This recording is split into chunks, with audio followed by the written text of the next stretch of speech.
வங்கக்கடலில் காற்றழுத்த தாழ்வு மண்டலம் சென்னையிலிருந்து 950 கிலோமீட்டர் தொலைவில் நிலவி வருகிறது. இதுகுறித்தான கூடுதல் விவரங்களை வழங்கவிருக்கிறார் செய்தியாளர் மாணிக்கம். வணக்கம், விவரங்களை பகிரலாம். வங்கக்கடலில் நிலை கொண்டிருக்கக்கூடிய காற்றழுத்த தாழ்வு மண்டலம் கடந்த 6 மணி நேரத்துல மணிக்கு 7 கிலோமீட்டர் வேகத்தில் நகர்ந்திருப்பதாக வானிலை ஆய்வு மையத்துடைய அறிவிப்புல சொல்லப்பட்டிருக்கிறது.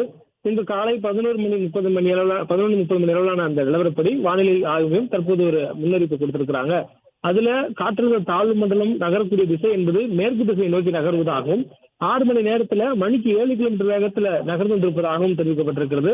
மேலும் தற்போது இந்த புயல் சென்னைக்கு கிழக்கு தென்கிழக்கு திசையில வங்கக்கடல்ல 950 கிலோமீட்டர் தொலைவில் நிலை கொண்டிருப்பதாக வானிலை ஆய்வு குறிப்பிட்டிருக்கிறாங்க. இதை தொடர்ந்து நாளை மறுநாள் புயலாக வலுப்பெற்று அதற்கு பிறகாக 28ஆம் தேதி தீவிர புயலாக வலுவடையும் எனவும் 28ஆம் தேதி மாலை நேரம் அல்லது இரவு நேரங்களில் ஆந்திராவுடைய மசிலிப்பட்டினத்துக்கும் ஆந்திராவுடைய கலிங்கப்பட்டினத்துக்கும் இடையில் இருக்கக்கூடிய காக்கிநாடா அருகே கரையை கடப்பதற்கான வாய்ப்புகள் இருப்பதாக வானிலை ஆய்வு மையத்துடைய கணிப்பில் சொல்லப்பட்டிருக்கிறது. இதனுடைய தாக்கத்தால் தமிழ்நாட்டுக்கான மழை விவரங்களும் வெளியிடப்பட்டிருக்கூடிய நிலையில் தற்பொழுது நகரக்கூடிய இந்த வேகம் மணிக்கு 7 கிலோமீட்டர் வேகத்தில் தொடர்ந்து நகர்வதாகவும் சென்னைக்கு சற்று தொலைவிலிருந்து நெருக்கத்திற்கு 950 கிலோமீட்டர் காலையில் இருக்கும்போது நமக்கு 990 கிலோமீட்டர் இருந்தது.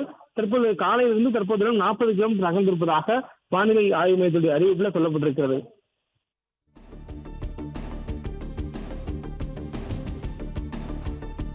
விவரங்களுக்கு நன்றி மாணிக்கம்.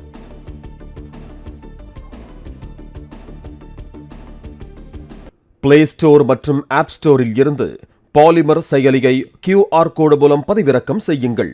செய்திகளை உடனுக்குடன் பெறுங்கள்.